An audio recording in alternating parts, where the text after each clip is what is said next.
베드로전서 1장 8절 말씀을 우리 한번 다 같이 한 목소리로 읽도록 하겠습니다. 다 찾으신 줄 알고 읽도록 하겠습니다. 그분을 보지 못하였으나 너희가 사랑하는도다. 지금도 너희가 그분을 보지 못하나 여전히 믿으며 이루 말할 수 없고 영광이 가득한 기쁨으로 기뻐하는도다. 아멘. 오늘 저는 이 말씀을 본문으로 삼아 현재 어떤 기쁨으로 살아가고 있습니까? 라는 제목으로 말씀을 전하도록 하겠습니다. 오늘날 우리 주변에는 삶의 기쁨을 잃어버린 채 살아가는 사람들이 많습니다. 일반적으로 어떤 어려운 일들을 경험할 때, 예를 들어서 어떤 건강상의 문제나 아니면 경제적인 문제나 아니면 이별이나 죽음, 또 그 밖에 여러 가지 복합적인 그런 문제들을 경험할 때 기쁨을 잃어버리곤 합니다. 또 어떤 경우는 우울증과 같은 기분 장애로 인해서 기쁨을 잃어버릴 수도 있습니다. 그 기쁨을 잃어버려서 아예 느끼지 못하는 상태를 전문 용어로 쾌락 불감증이라고 하는데, 연구 결과에 따르게 되면 평생 동안 한 번 이상의 우울증의 이 증상을 겪어본 사람의 비율이 무려 4명 중 1명에 이른다고 합니다. 그 정도로 많은 사람들이 기쁨을 잃은 채 삶을 살아가고 있다는 것이죠. 보통 기쁨을 상실했을 때 사람들이 취하는 방식은 다음과 같습니다.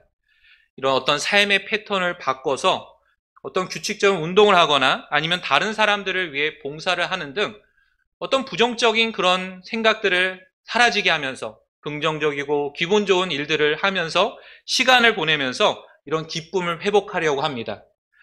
자, 물론 이런 방법들이 어느 정도 또 어떤 일시적으로 도움이 될 수는 있습니다.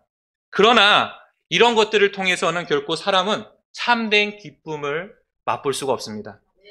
인생의 참된 기쁨을 얻기 위해서는 반드시 하나님께로 가야 합니다.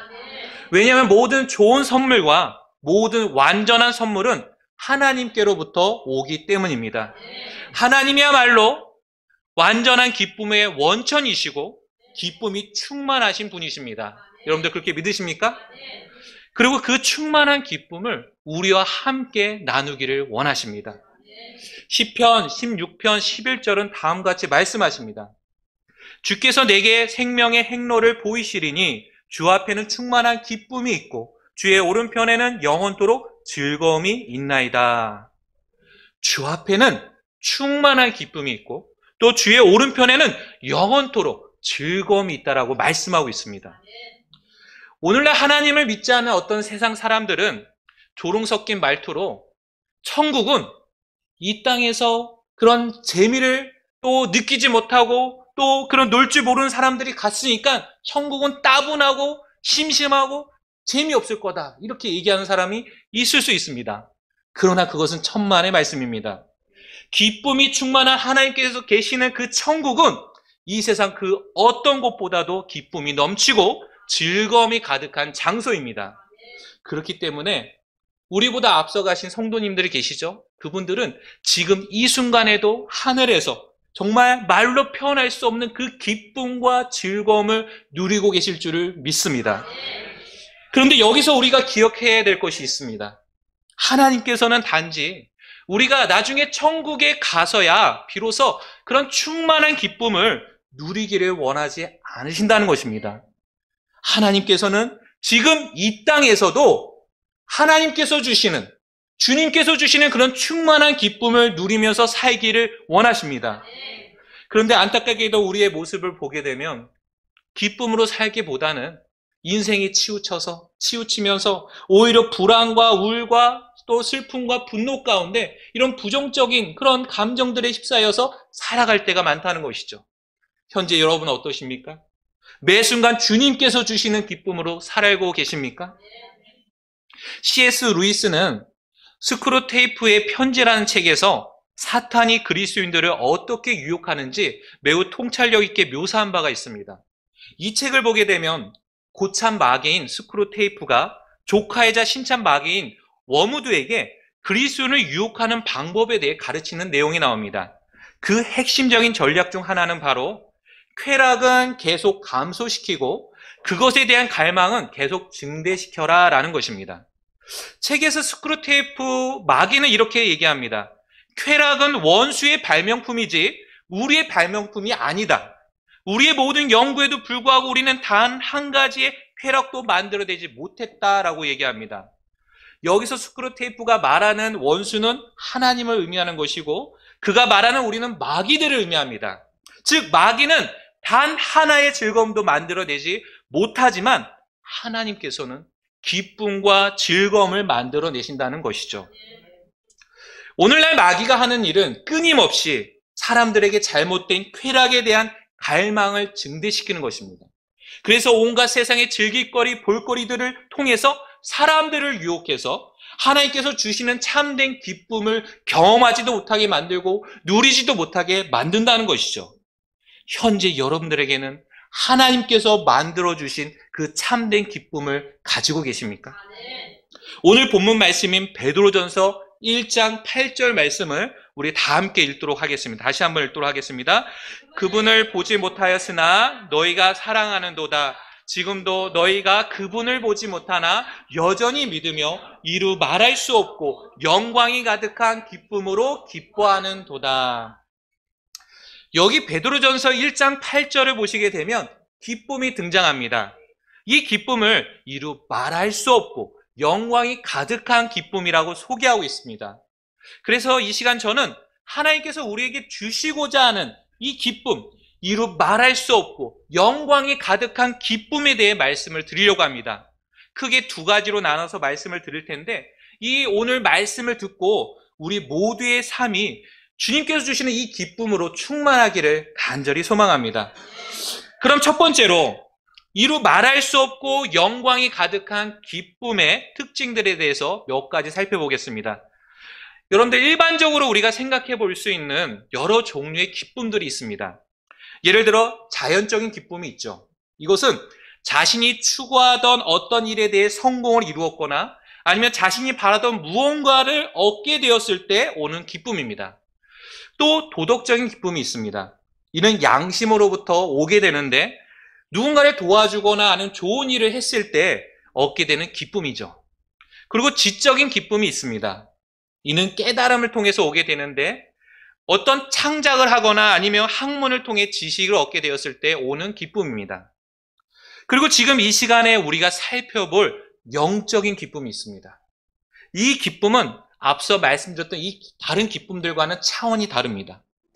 다른 기쁨들은 무언가를 성취하거나 아니면 얻었거나 아니면 자신이 무언가를 했기 때문에 얻을 수 있는 기쁨들이지만 이 기쁨은 당장에 내 삶에 얻는 것이 없지만 그리고 당장에 내가 할 수 있는 것이 없지만 기뻐할 수 있는 것.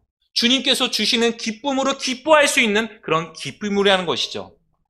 그래서 이 기쁨의 첫 번째 특징을 말씀드리자면 이 기쁨은 오직 구원받은 자들만이 경험할 수 있습니다.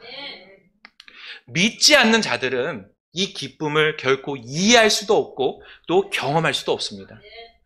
베드로전서 1장 말씀을 통해 우리는 이 기쁨을 가졌던 이들이 누구였는지 한번 살펴볼 수가 있습니다.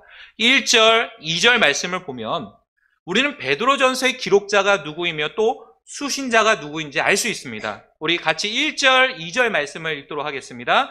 예수 그리스도의 사도인 베드로가 본도, 갈라디아, 갑바도기아, 아시아와 비두니아에 두루 흩어져 있는 나그네들 곧 하나님 아버지의 미리 아심에 따라 성령님의 성멸하심을 통해 순종과 예수 그리스도의 핏부림에 이르도록 택함받은 자들에게 은혜와 평강이 너희에게 더욱 많이 있을지어다. 여기 1절 말씀을 통해 우리는 베드로전서를 기록한 사람이 사도 베드로인 것을 알 수 있습니다. 그리고 수신자는 이 1절 말씀처럼 본도, 갈라디아, 갑바도기아, 아시아와 비두니아에 두루 흩어져 있는 나그네라는 사실을 알 수 있죠. 그리고 2절 말씀을 통해 이들이 구체적으로 누구인지에 대해서 우리는 알 수가 있습니다. 자, 2절을 보시게 되면 하나님의 미리 아심이라는 단어가 보이시죠? 이는 단순히 하나님께서 앞의 일을 아신다라는 그런 의미를 넘어서 이들은 하나님의 목적과 선택과 부르심을 받은 자들임을 알 수 있습니다. 또한 성령님의 성별하심이라는 단어가 보입니다. 이것은 성령님의 역사하심과 인도하심을 통해서 구원받아 거룩한 삶을 살게 된 그런 자들임을 알 수 있죠. 그리고 또 순종이라는 단어는 이들은 복음을 믿음으로 받아들이고 하나님께 순종하게 된 자들임을 우리는 또 볼 수 있습니다. 그리고 마지막으로 예수 그리스도의 피뿌림에 이르도록 택함받은 자들이라는 단어가 나옵니다. 이것은 예수 그리스도의 대속적인 죽음과 그 피로 말미암아 구속받아 하나님의 특별한 백성이 된 자들임을 보여줍니다. 자, 한마디로 이들은 누구라고 우리가 정의할 수 있겠습니까? 그리스도인입니다. 베드로 전서의 수신자는 구원받은 그리스도인이었습니다. 바로 이들이 그 아까 베드로전서 1장 8절에서 읽었던 것처럼 세상이 이해할 수도 없고 세상이 줄 수도 없는 그런 이루 말할 수 없고 영광이 가득한 기쁨으로 기뻐했다는 것입니다. 자, 현재 여러분은 그리스도인이십니까? 하나님의 미리하심과 성령님의 성별하심과 순종, 또 예수 그리스도의 핏부림에 이르도록 택함을 받으셨습니까? 그렇다면 이 기쁨이 현재 우리 안에도 있는지 한번 돌아보시기 바랍니다. 구원의 은혜를 경험한 그리스도인은 이루 말할 수 없고 영광이 가득한 기쁨으로 기뻐할 수 있습니다. 또 그렇게 기뻐해야 하는 것이 마땅한 일입니다. 그런데 현재 우리의 모습이 어떠한지 돌아보시기 바랍니다. 자, 이제 두 번째로 이 기쁨의 특징에 대해서 말씀드리겠습니다. 두 번째 특징은 어떤 상황 속에서도 기뻐할 수 있는 기쁨이라는 것입니다. 베드로전서의 수신자들은 본도, 갈라디아, 갑바도기아, 아시아, 비두니아 등으로 널리 흩어져 나그네처럼 살아갔습니다. 이 나그네라는 말이 가진 의미처럼 그들은 잠시 머물다 가는 사람처럼 정착하지 않은 채 널리 흩어져 살아갔다는 것이죠. 왜 그들은 여기저기 흩어져서 살아가야 했을까요? 또 왜 나그네처럼 살아가야 했을까요? 그 이유를 우리는 먼저 역사적인 배경에서 살펴볼 수 있습니다. BC 721년에 북이스라엘이 멸망을 당하고 또 BC 586년에 남유다가 멸망을 당하면서 많은 유대인들이 포로가 되어서 여러 지역으로, 다른 지역으로 끌려갔던 것을 여러분들 아실 것입니다. 물론 나중에 페르시아의 고레스 왕의 칙령으로 인해서 많은 유대인들이 다시 유대 지방으로 돌아오긴 했지만 그래도 여전히 그 지방에, 다른 지방에 여러 나라에 남아 있었던 그런 유대인들이 있었습니다. 이렇게 흩어져 사는 유대인들을 일컬어 디아스포라 유대인이라고 하는데 그들 중에 나중에 예수님을 믿어 유대교에서 기독교로 개종한 사람들이 있었습니다. 자, 첫 번째 이유는 이런 이유로 흩어져 살게 된 경우입니다. 자, 이보다 더 지지를 받고 있는 두 번째 이유가 있습니다. 예루살렘에서 일어난 박해 때문에 많은 그리스도인들이 박해를 피해서 유대 지방에서 다른 지역으로 흩어져야 했던 경우입니다. AD 64년에 여러분들 잘 알고 있는 로마의 황제가 아주 극악무도한 황제가 나오죠. 여러분 네로 들어보셨습니까? 이 네로 황제가 그 로마 그 화제의 책임을 그리스도인들에게 전가를 시키면서 교회를 박해하기 시작했습니다. 이 네로 황제의 박해는 지방으로까지 확대되었고 지방의 총독들도 이러한 황제의 명에 따라서 지방 내에 있는 그리스도인들이 핍박하기 시작했습니다. 이 참고로 네로 황제가 극심히 박해하던 시기에 베드로와 바울도 순교를 당했습니다. 베드로는 이러한 네로의 그 박해 직전 또는 직후에 이 베드로 전서를 적어서 소아시아 지역에 있던 핍박받는 그리스도인들을 격려하고자 했던 것입니다. 그래서 베드로 전서가 쓰여진 1차적인 목적은 이처럼 널리 흩어져서 고난받는 그리스도인들을 격려하고 소망으로 그들을 굳게 붙들어주기 위함이었습니다. 또 다른 목적은요, 그리스도인에서 이 땅을 살아갈 때 겪는 여러 가지 고난들이 있을 텐데 그것을 극복하기 위해서 영광스러운 영광을 바라보라고 하면서 권면하기 위함이었습니다. 자, 그런 이유에서 베드로전서에서 가장 많이 등장하는 두 개의 단어가 나옵니다. 가장 많이 등장하는 두 개의 단어는 첫 번째는 고난입니다. 그리고 두 번째는 영광입니다. 우리 근본역 성경에 찾아보니까 고난은 모두 18번이 나오게 되고요. 영광은 모두 16번이 등장합니다. 이처럼 지금 당장 고난을 겪는 그리스도인들에게 가장 격려가 되고 힘이 되는 것이 뭘까요? 그건 바로 앞에 있게 될 그 영광을 바라보는 일입니다.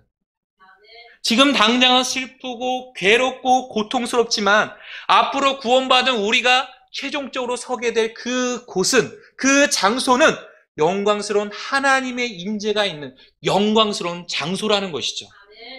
우리는 거기서 지극히 큰 기쁨으로 서게 될 것입니다. 유다서 1장 24절은 말씀합니다. 지금 능히 너희를 보호하사 넘어지지 않게 하시고 지극히 큰 기쁨으로 그분의 영광이 있는 곳 앞에 너희를 흠없이 제시하시는 그분께 라고 말씀하고 있죠. 이와 같이 앞으로 우리가 누리게 될 영광은 놀라운 것입니다. 말로 표현할 수 없는 지극히 큰 기쁨이 그때 우리에게 있을 것입니다. 이를 믿으며 살아갈 때 우리는 어떤 상황 속에서도 노래할 수 있으며 기뻐할 수 있다는 것이죠. 다윗도 시편 4편 7절에서 주님께서 주신 기쁨에 대해서 이렇게 고백을 했습니다. 주께서 내 마음속에 기쁨을 두셨사오니 그들의 곡식과 그들의 포도음료가 늘어날 때보다 그 기쁨이 더 크니이다. 다윗은 주님께서 자신의 마음속에 두신 그 기쁨이 그 어떤 기쁨보다도 더 크다라고 고백하고 있습니다. 왜냐하면 이 세상의 기쁨들은 잠시 있다가 사라져버리는 것들입니다. 완전할 수가 없습니다. 영원할 수가 없습니다. 그러나 주님께서 주신 기쁨은 영원히 지속되는 기쁨이기 때문입니다. 이런 기쁨이 있기 때문에 시편 4편 8절 말씀처럼 다윗은 극심한 고난 속에서도 아무런 두려움 없이 평안히 누워 잘 수 있었습니다. 내가 평안히 눕고 자기도 하리니 주여 이는 오직 주께서만 나를 안전히 거하게 하실 것이기 때문이니이다. 베드로전서에 순자했던 그리스도인들에게도 주님께서 주셨던 이 기쁨이 있었습니다. 이 기쁨으로 말미암아 그들도 고난 속에서 흔들리지 않을 수 있었고 끝까지 믿음을 지킬 수 있었습니다. 그들이 가졌던 기쁨은 당장의 눈앞에 보이는 그런 것들에 대한 기쁨이 아니었습니다. 그들이 가졌던 기쁨은 베드로전서 1장 3절에 나오는 살아있는 소망, 또 4절에 나오는 썩지 아니하고 더럽혀지지 아니하며 사라지지 않는 상속 유업, 또 5절에 나오는 마지막 때에 드러내려고 준비된 구원, 또 7절에 나오는 예수 그리스도께서 나타나실 때 얻게 될 칭찬과 존귀와 영광 등 장차 누리게 될 영원한 것들에 대한 기쁨이었습니다. 그렇기 때문에 당장의 어려운 상황이나 그런 어떤 환경도 그들을 결코 꺾을 수 없었고 그들의 기쁨을 빼앗아갈 수 없었습니다. 오히려 그들은 7절 말씀처럼 고난을 믿음의 단련으로 받아들였고 불로 금을 단련하는 것보다 더 귀한 것으로 여겼습니다. 그들에게 있어서 고난은 잠시 필요가 있어서 받는 시험들일 뿐이었습니다. 물론 그로 인해서 근심이 있을 수 있으나 오히려 그 구원을 크게 기뻐했다라고 말하고 있습니다. 우리 다 같이 베드로전서 1장 6절 말씀을 읽도록 하겠습니다. 시작. 비록 지금은 잠시 동안 필요가 있어 너희가 다양한 시험들을 통해 근심 중에 있지만 오히려 그 구원을 크게 기뻐하는도다. 이처럼 이루 말할 수 없고 영광이 가득한 기쁨은 어떤 환경 속에서도 또 심지어 고난 속에서도 기뻐할 수 있는 기쁨이라는 것이죠. 현재 여러분의 마음속에도 이런 기쁨이 있으십니까? 어떤 상황이라도 그것을 뛰어넘을 수 있는 그런 영원한 기쁨을 여러분들 갖고 계십니까? 이제 이 기쁨의 세 번째 특징에 대해서 말씀드리겠습니다. 세 번째 특징은 이 기쁨은 오직 예수 그리스도께만 소망을 둔 자들이 경험할 수 있습니다. 베드로전서 1장 8절에서 사도 베드로는 그냥 일반적인 기쁨으로 묘사하지 않았습니다. 이루 말할 수 없고 영광이 가득한 기쁨이라는 독특한 표현을 사용했습니다. 왜냐하면 이 기쁨은 매우 특별하고 매우 귀하시고 매우 영광스러운 어떤 분과 관련이 있는 기쁨이기 때문입니다. 자, 그들이 이 기쁨으로 기뻐했던 그분, 또한 베드로전서 1장 8절에서 두 번이나 언급하고 있는 그분은 과연 누구실까요? 예수님이십니다. 그들은 현재 자신이 가지고 있는 것들로 기뻐하지 않았습니다. 또 그들은 자신들의 상황이나 환경으로 인해 기뻐하지 않았습니다. 또 그들은 자신이 이뤄놓은 성과나 성공으로 인해서 기뻐하지 않았습니다. 오히려 그들이 닥친 모든 상황들은 기뻐할 만한 것이 전혀 없었습니다. 당장에 그들에게는 극심한 핍박이 있었고 굶주림이 있었고 또 헐벗음이 있었고 또 죽음의 위협이 놓여 있었습니다. 그러한 상황 속에서도 그들은 이루 말할 수 없고 영광이 가득한 기쁨으로 예수님을 기뻐했습니다. 왜냐하면 오직 예수님만이 그들의 유일한 소망이었기 때문입니다. 예레미야서 17장 7절 말씀을 제가 읽어드리겠습니다. 주를 신뢰하고 주가 자기의 소망인 사람은 복이 있느니라. 베드로전서의 수신자였던 그리스도인들은 오직 예수님만을 신뢰하고 예수님만을 자기의 소망으로 삼았던 것입니다. 그럴 때 로마서 15장 13절 말씀처럼 소망의 하나님께서는 믿음 안에서 모든 기쁨과 평강으로 그들을 채우셨습니다. 제가 읽어드리겠습니다. 이제 소망의 하나님께서 믿음 안에서 모든 기쁨과 평강으로 너희를 채우시리니 이것은 성령님의 권능을 통해 너희에게 소망이 넘치게 하려 하심이라. 현재 여러분은 어떠십니까? 오직 예수 그리스도만이 여러분의 유일한 소망이 되십니까? 자, 그렇다면 우리 안에 주님께 주신 그런 기쁨이 있는지 한번 돌아보시기 바랍니다. 이제 크게 두 번째로 어떻게 하면 우리는 이루 말할 수 없고 영광이 가득한 그런 기쁨으로 기뻐할 수 있는지 한번 생각해 보겠습니다. 우리 다 같이 베드로전서 1장 8절 말씀을 다시 한번 읽도록 하겠습니다. 시작. 그분을 보지 못하였으나 너희가 사랑하는도다. 지금도 너희가 그분을 보지 못하나 여전히 믿으며 이루 말할 수 없고 영광이 가득한 기쁨으로 기뻐하는도다.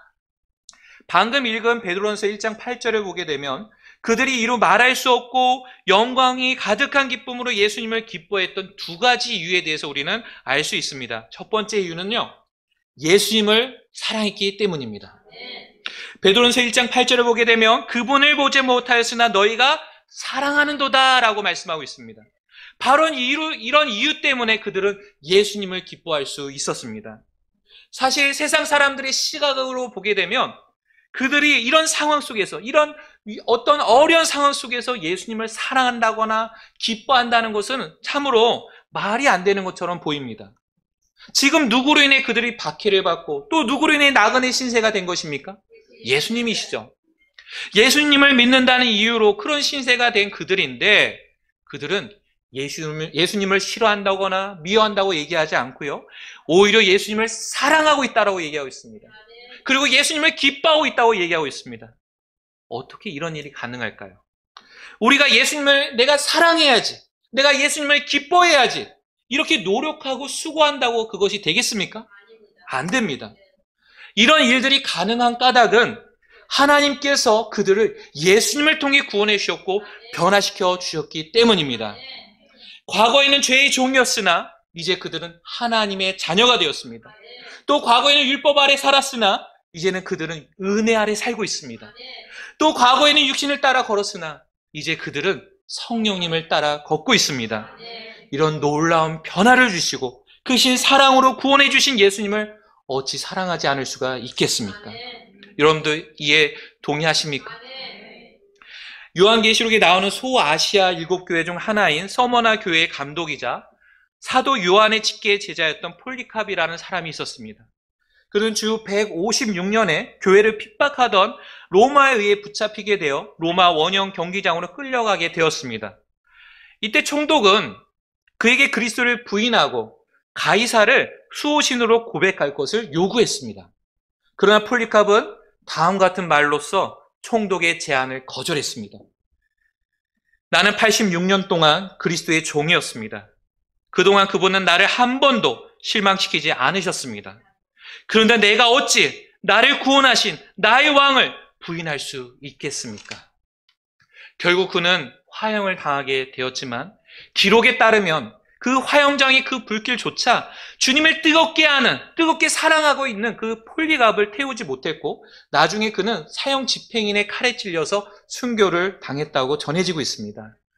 이와 마찬가지로 베드로전서의 수신자였던 그리스도인들도 자신들의 모든 것, 심지어 목숨까지 잃을 수 있는 그런 상황 속에서 예수님을 뜨겁게 사랑했습니다.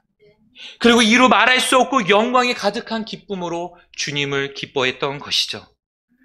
현재 여러분은 어떠십니까? 모든 것을 다 잃는다 해도 오직 예수님만으로 인하여 예수님을 사랑하고 예수님을 기뻐할 수 있겠습니까?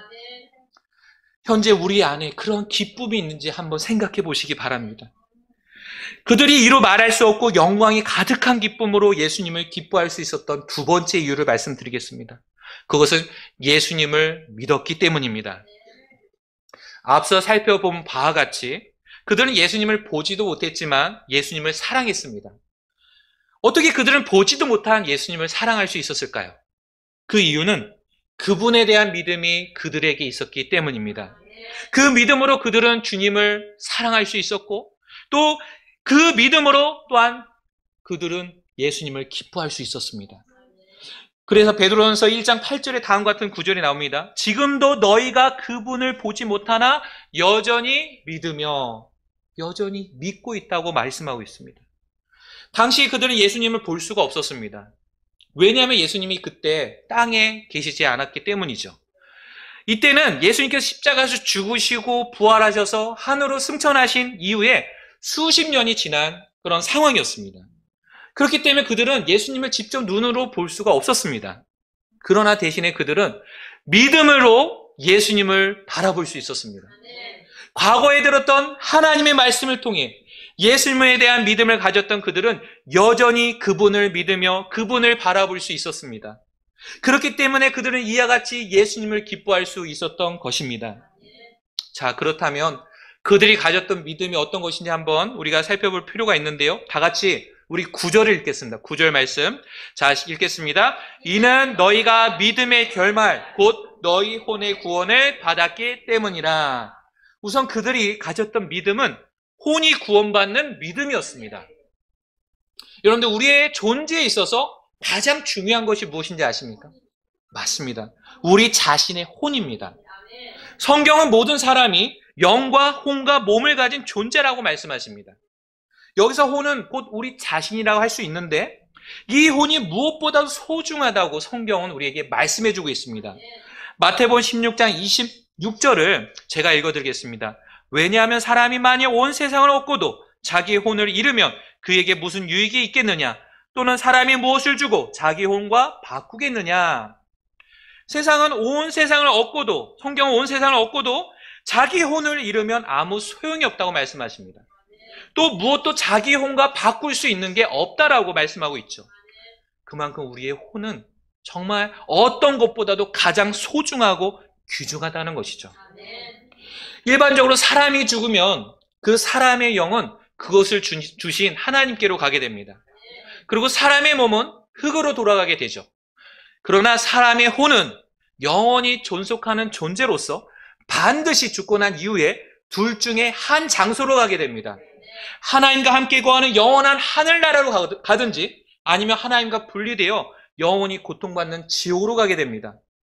아무리 온 세상을 소유하고도 자신의 죄의 문제를 해결받지 못하고 죽는다면 그 사람의 혼은 지옥으로 던져서 영원히 잃어버리게 될 것입니다. 그러나 죄들을 용서받은 혼은 죽으면 하늘나라에 가서 영원한 생명을 누리게 될 것입니다. 자, 그렇다면 어떻게 혼이 이 죄들을 용서받고 구원받을 수 있을까요?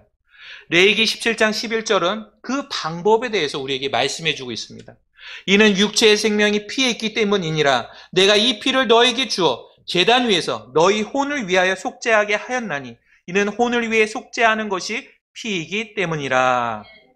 이 말씀을 보니까 혼을 위해 속죄하는 것이 피라고 말씀하십니다. 그러나 죄인을 대신해서 흘리는 피는 아무런 소용이 없습니다. 오직 점도 없고 흠도 없고 깨끗한 피만이 죄들을 용서할 수가 있는데 바로 그 일을 하시기 위해서 예수님께서 이 땅에 내려오신 것입니다.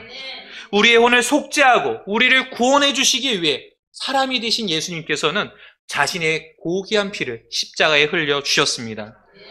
따라서 혼의 구원을 받기 위해서 죄인들이 해야 되는 일은 다만 십자가에서 우리의 죄들로 인해서 죽으시고 묻히시고 부활하신 예수님을 믿을 뿐만 아니라 그분의 피가 나의 모든 죄들을 용서해 주셨음을 믿는 것입니다.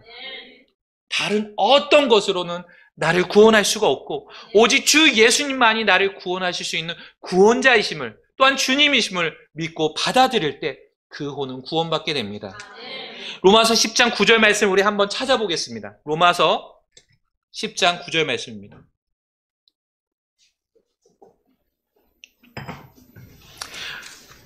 로마서 10장 9절 말씀을 우리 다 같이 한 목소리로 읽도록 하겠습니다. 곧 내가 만일 내 입으로 주 예수님을 시인하고 하나님께서 그분을 죽은 자들로부터 일으키신 것을 내 마음속으로 믿으며 내가 구원을 받으리라는 것이라.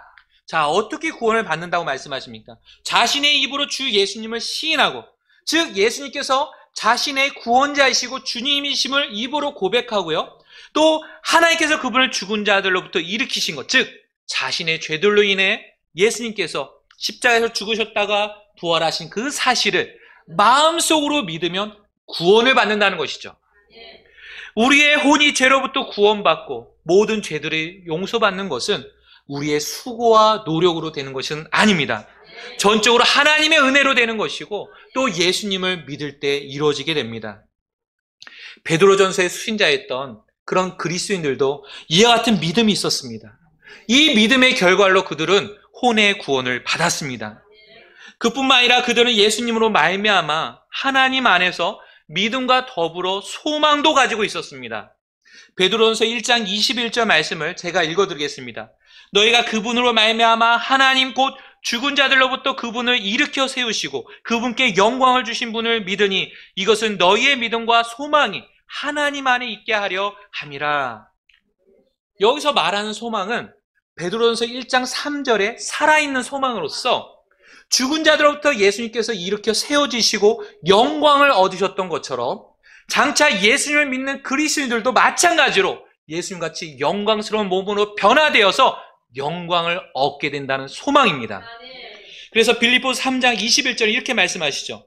그분께서는 참으로 모든 것을 자신에게 굴복하게 하실 수 있는 그 역사하심에 따라 우리의 천한 몸을 변화시켜 자신의 영광스러운 몸과 같게 만드시리라.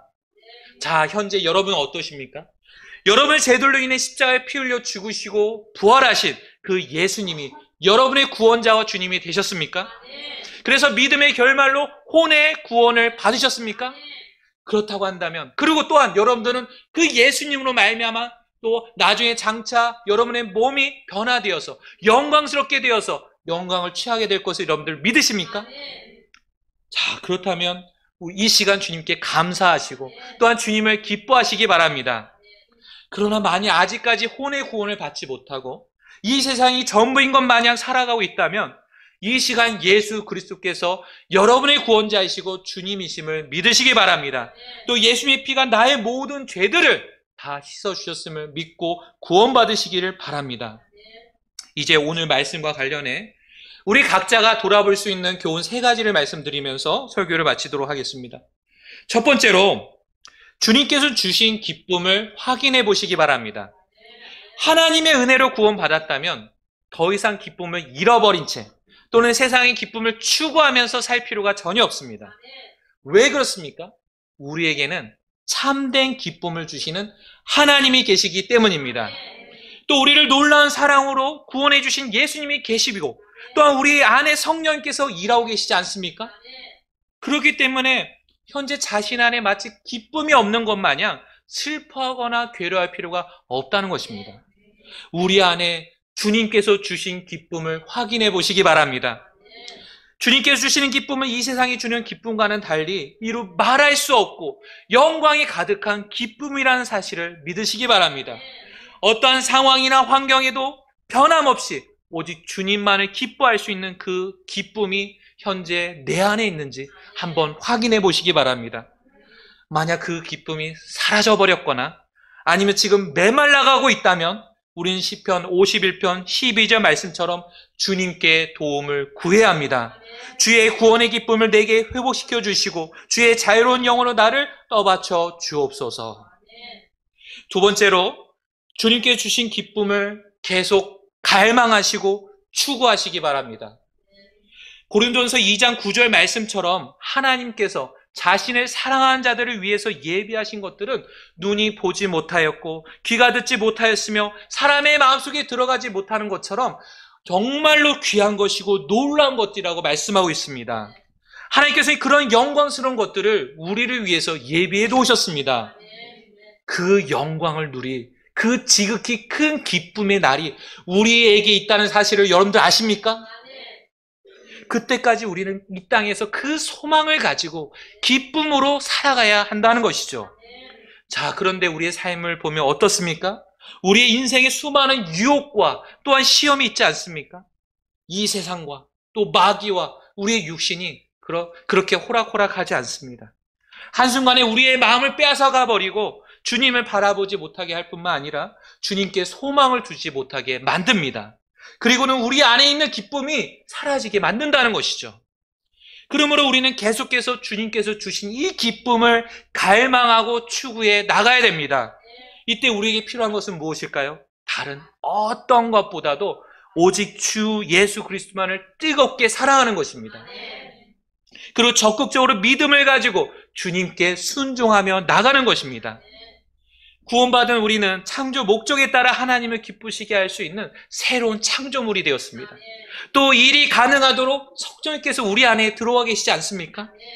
그렇다면 우리는 성령님을 의지하면서 우리의 삶 속에 있는 그 수많은 죄들을 멀리하면서 하나님을 기쁘시게 하는 그런 거룩한 삶으로 나가야 한다는 것이죠.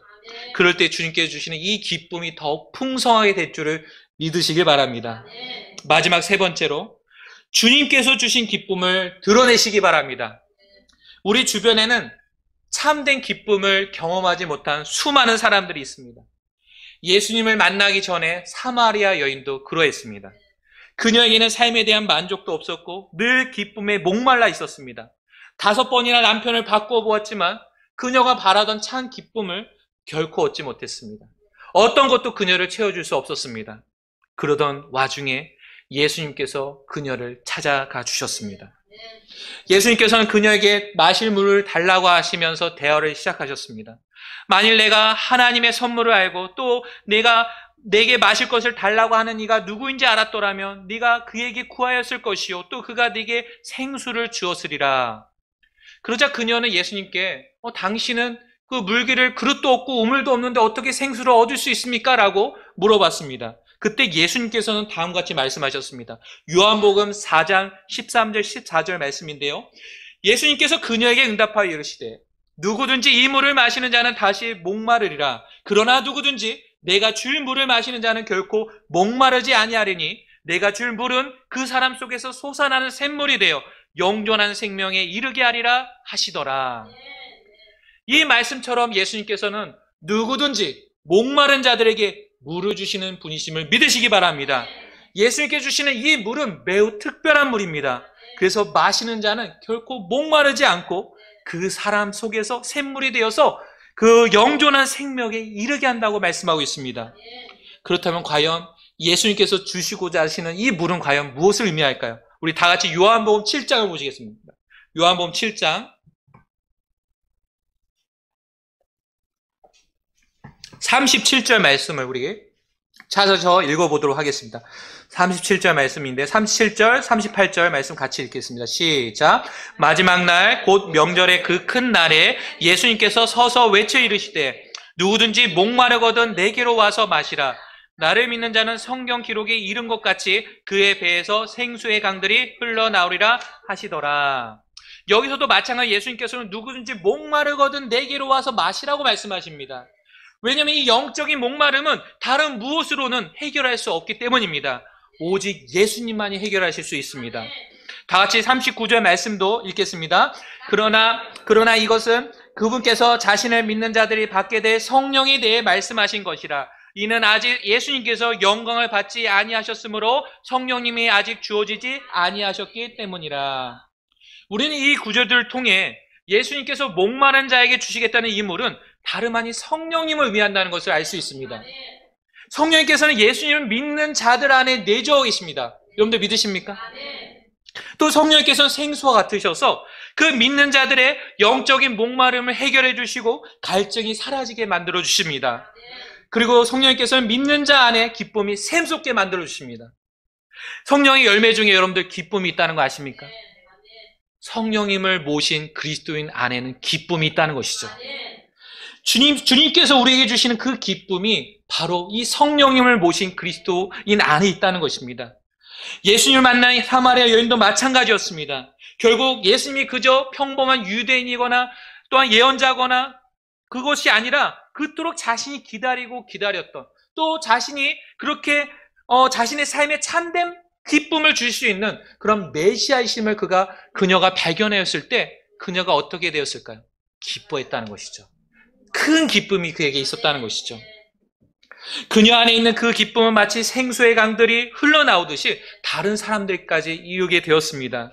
그녀는 그래서 기뻐하면서 동네로 뛰어들어가 자신이 만난 예수님을 소개하면서 예수님을 전하면서 내가 만난 예수님, 나를 구원해 주신 예수님, 나에게 참된 기쁨을 주신 예수님을 전했습니다. 그 결과 많은 사마리아 사람들도 나중에 예수님께 오게 되었고 예수님을 믿게 되었던 것이죠. 사랑하는 성도 여러분, 현재 우리 안에도 예수님을 믿고 난 이후에 얻게 된 그런 참된 기쁨이 있으십니까? 그렇다면 우리도 사마리아 여인처럼 예수님을 만난 그 기쁨을 다른 사람들에게 전해줄 줄 알아야 됩니다. 오늘 말씀을 정리하도록 하겠습니다. 하나님께서는 우리가 이 땅에 살아갈 때 주님께서 주시는 충만한 기쁨으로 살아가기를 원하십니다. 이 기쁨은 베드로전서 1장 8절에서 이루 말할 수 없고 영광이 가득한 기쁨으로 불렸습니다. 이 기쁨을 경험할 수 있는 사람들은 오직 구원받은 그리스도인들이고 또 이 기쁨은 어떠한 상황 속에서도 기뻐할 수 있는 기쁨입니다. 또 이 기쁨은 오직 예수님께만 소망을 둔 자가 경험할 수 있는데 예수님을 사랑할 때 또 예수님을 믿고 신뢰할 때 더욱더 풍성히 누리게 될 줄을 믿으시기 바랍니다. 이제 여러분도 이루 말할 수 없고 영광이 가득한 기쁨으로 살아갈 준비가 되셨습니까? 빌립보서 4장 4절 말씀 한 구절을 읽어드리면서 마치겠습니다. 주를 항상 기뻐하라. 내가 다시 말하노니 기뻐하라. 이 시간 이후로 주님께 주신 기쁨을 더욱 풍성히 누리며 살아가는 우리 모두가 되기를 주님 안에서 소망합니다. 우리 다 같이 자리에서 일어서시겠습니다. 이 시간 말씀을 들으신 여러분들을 주님 앞으로 초청하려고 합니다. 하나님께서는 우리의 삶이 이 세상의 기쁨이 아닌 주님께서 주신 기쁨으로 충만하기를 원하십니다. 혹시 이 시간 주님 앞에 나와 주님 현재 제 삶에 기쁨이 메말라가고 있습니다. 기쁨보다도 불평이 많아지고 슬픔과 절망이 저를 억누르고 있습니다. 주님 저를 도와주셔서 이루 말할 수 없고 영광이 가득한 기쁨으로 회복시켜 주시지 않겠습니까? 이렇게 기도할 분이 있다면 이 시간 주님께 기도하시기 바랍니다.